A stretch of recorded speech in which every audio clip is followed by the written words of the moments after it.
টানা 6 ম্যাচে 6 হার। এবারের বিপিএলে নোয়াখালী এক্সপ্রেস যেন পুরোপুরি ছন্দ হারিয়ে ফেলেছে। হারতে হারতে দলটা এখন সত্যিই ক্লান্ত। একের পর এক ম্যাচে চেষ্টা থাকলেও ফলাফল আসছে না। আজ রাজশাহী ওয়ারিয়র্সের বিপক্ষে ম্যাচে টস জিতে প্রথমে ব্যাটিংয়ে নামে নোয়াখালী এক্সপ্রেস।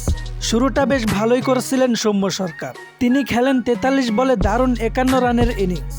তার ব্যাটে ভর করেই নোয়াখালী এক্সপ্রেস 20 ওভারে 5 উইকেট হারিয়ে তোলে 151 রান। তবে এই রান রাজশাহী ওয়ারিয়র্সের জন্য খুব বড় কোনো চ্যালেঞ্জ হয়ে দাঁড়ায়নি।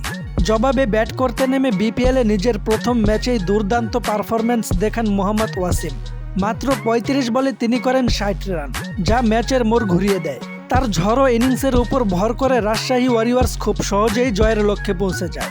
শেষ পর্যন্ত তারা 4 উইকেট হাতে রেখেই ম্যাচটি জিতে নেয়। এই হারের মাধ্যমে নোয়াখালী এক্সপ্রেস টানা 6 ম্যাচে 6টিতেই হেরে বসল। এখন পর্যন্ত একটি ম্যাচও জিততে পারেনি খালেদ মাহমুদ সুজনের দল।